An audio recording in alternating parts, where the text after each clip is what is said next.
दुनिया में गरीब पैदा होना कोई जुर्म नहीं, लेकिन गरीब मर जाना सबसे बड़ा पाप है। गरीबी इस दुनिया की सबसे बड़ी चुनौती है। पेट भरने के लिए इंसान कुछ भी करने को तैयार हो जाता है। कभी कभी तो वो सब कर बैठता है जो उसे नहीं करना चाहिए, क्योंकि वक्त, हालात और किस्मत उसे मजबूर कर देते हैं। मेरा नाम सोनिया है। मेरा ताल्लुक एक ऐसे गरीब परिवार से है जहाँ एक वक्त की रोटी भी बड़ी मुश्किल से नसीब होती थी। हम 5 बहन भाई थे और मैं सबसे बड़ी थी। मेरे पिताजी मजदूर थे, समाज में धोने का काम करते थे, और मेरी माँ लोगों के घरों में झाड़ू पोछा करती थी। दोनों दिन रात मेहनत करते, लेकिन इतना ही कमा पाते कि हमें बस एक वक्त का खाना मिल सके। जब मैं 18 साल की हुई तो मैंने भी माँ के साथ काम शुरू कर दिया। मैं जिस घर में काम करती थी वहाँ मालकिन की बेटी मानसी मेरी ही उम्र की थी। वो हमेशा मोबाइल पर व्यस्त रहती थी। काम खत्म होने के बाद मैं उसके कमरे में बैठती और वो मुझसे बातें करती। वो अपने माता पिता की इकलौती बेटी थी, इसलिए मुझे अपने पुराने कपड़े, जूते और बाकी सामान दे देती, जो देखने में ज्यादा पुराने नहीं लगते थे। उनका परिवार बहुत अमीर था, शायद इसीलिए मानसी किसी भी चीज को ज्यादा इस्तेमाल नहीं करती थी। उसे घर का खाना पसंद नहीं था, वो बाहर से खाना मंगवाती और मुझे भी खिलाती। उसका दिल बहुत अच्छा था, लेकिन उसकी कुछ हरकतें मुझे ठीक नहीं लगती थी। वो फेसबुक पर हमेशा लड़कों से बात करती थी और मुझे उनकी तस्वीरें दिखाती थी। वे नौजवान, खूबसूरत और स्मार्ट लगते थे। एक दिन उसने मुझे एक अरबी नौजवान की तस्वीर दिखाई और बताया, ये मेरे दूर के भाई का दोस्त है। ये सऊदी अरब का एक अमीर व्यक्ति है। इसका सऊदी में आलीशान बंगला है और वो नौकरी करने वाली लड़कियों को 12 लाख रुपए महीना देता है। ये सुनकर मेरी आंखें हैरत से फटी रह गईं।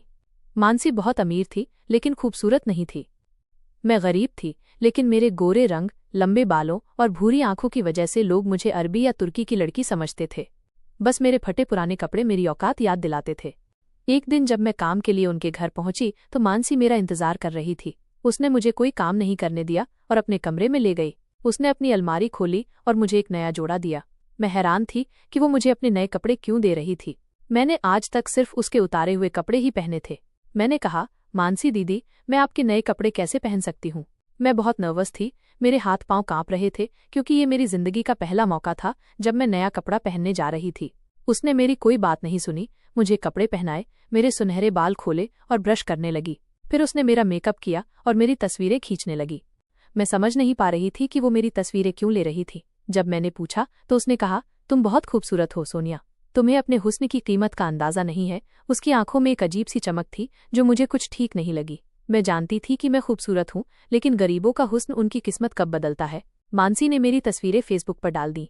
उसने बताया कि एक सऊदी का अमीर व्यक्ति है जो एक ओल्ड एज होम चलाता है। उसे वहां सेवा के लिए खूबसूरत लड़की चाहिए जो महीने में 12 लाख रुपए देगा। वीजा और टिकट भी वो खुद देगा। ये सुनकर मैं बहुत खुश हुई। इतने पैसे से मेरे परिवार की जिंदगी बदल सकती थी। मैंने ये बात अपनी माँ को बताई। वो हैरान रह गई और बोली, हम एक अकेली लड़की को दूसरे देश कैसे भेज सकते हैं? पता नहीं वो आदमी सच बोल रहा है या झूठ। मैंने कहा, माँ, मानसी दीदी उसे अच्छी तरह जानती हैं। अगर मुझे मौका मिल रहा है तो क्यों न इसका फायदा उठाएं? लेकिन माँ और पिताजी ने मना कर दिया। शायद मेरी किस्मत में कुछ और ही लिखा था।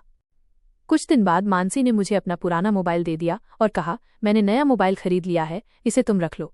उसने मेरे नाम से फेसबुक आईडी भी बना दी थी। मैं मोबाइल लेकर बहुत खुश थी। एक दिन मुझे उस अरबी का मैसेज आया, आप बहुत खूबसूरत हैं, मुझे ऐसी ही लड़की की तलाश है। मैं एक ओल्ड एज होम चलाता हूँ।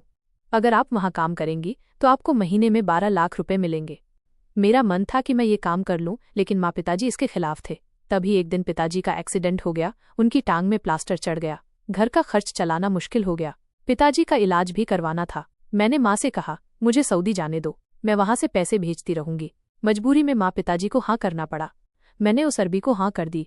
मानसी की माँ ने मेरी माँ को आश्वासन दिया कि वो उस व्यक्ति को जानती हैं और वो बहुत शरीफ है। मैंने बैंक में खाता खोला और उस अरबी ने मेरे खाते में 1 लाख रुपए एडवांस सैलरी के तौर पर जमा कर दिए। उसने कहा कि बाकी सैलरी मुझे वहां पहुंचने पर मिलेगी। उसने मुझे एक आदमी को मेरा पहचान पत्र देने को कहा, जिसने मेरा वीजा और टिकट का इंतजाम कर दिया। मैं सऊदी अरब के एक शहर में पहुंच गई। मुझे वही अरबी नौजवान लेने आया, लेकिन वो मुझे एक फ्लैट में ले गया जहां सिर्फ 2 खाली कमरे थे। वहां मेरे अलावा कोई और लड़की नहीं थी। उसने कहा कि कुछ दिन मुझे यहीं रहना होगा, फिर वो मुझे ओल्ड एज होम में नौकरी देगा। मुझे यह सब ठीक नहीं लग रहा था। उस रात वो मुझे खाना देकर चला गया। मैं खाना खाकर सो गई। अगले दिन वो फिर आया और मुझे एक सॉफ्ट ड्रिंक दी। उसने कहा, ये एनर्जी ड्रिंक है, इसे पी लो। मैंने एक घूंट पिया, लेकिन मुझे कुछ अजीब सा लगा। मैंने मना किया, लेकिन उसने जबरदस्ती मुझे पूरा गिलास पिला दिया। गिलास खाली होते ही मुझे चक्कर आने लगे और मैं सोफे पर गिरकर बेहोश हो गई। जब सुबह मेरी आंख खुली तो मैं अपने कमरे में बिस्तर पर थी। मेरा सिर दर्द कर रहा था और मेरा शरीर अजीब सा लग रहा था। मेरे बाल बिखरे हुए थे, जबकि मुझे याद था कि मैंने चोटी बनाई थी। मैं अकेली थी और घड़ी में 12 बज रहे थे। मुझे याद आया कि रात को वो अरबी मेरे साथ था। मुझे बेचैनी होने लगी, जैसे मेरे साथ कुछ गलत हुआ हो। मैंने खुद को समझाया कि शायद मैं बीमार थी, इसलिए ऐसा लग रहा था। मैंने नाश्ता बनाया और दवाई ली। शाम को वो फिर आया। उसने पूछा, कल रात तुम्हें नींद अच्छी आई ना? उसका सवाल मुझे अजीब लगा। उसने फिर वही शरबत टेबल पर रखा। मैंने पूछा कि रात को मैं सोफे पर ही थी, तो बिस्तर पर कैसे पहुंची? उसने कहा, तुम भूल गई हो, शायद तुम खुद कमरे में चली गई थी। उसने बात बदल दी और खाना खाने को कहा। मैंने नौकरी के बारे में पूछा तो उसने कहा, बस 2 दिन बाद तुम्हारी नौकरी पक्की हो जाएगी। खाना खाते वक्त वो मुझे ही देख रहा था और मेरे बालों और खूबसूरती की तारीफ करने लगा। मैं घबरा गई। उसने हंसकर कहा कि वो मजाक कर रहा था। फिर उसने वही शरबत मुझे दिया। मैंने मना किया, लेकिन वो मेरे करीब आकर जबरदस्ती पिलाने लगा। शरबत पीते ही मैं फिर बेहोश हो गई। जब मेरी आंख खुली तो वो मेरे इतने करीब था कि मेरे होश उड़ गए। मैं जल्दी से पीछे हटी।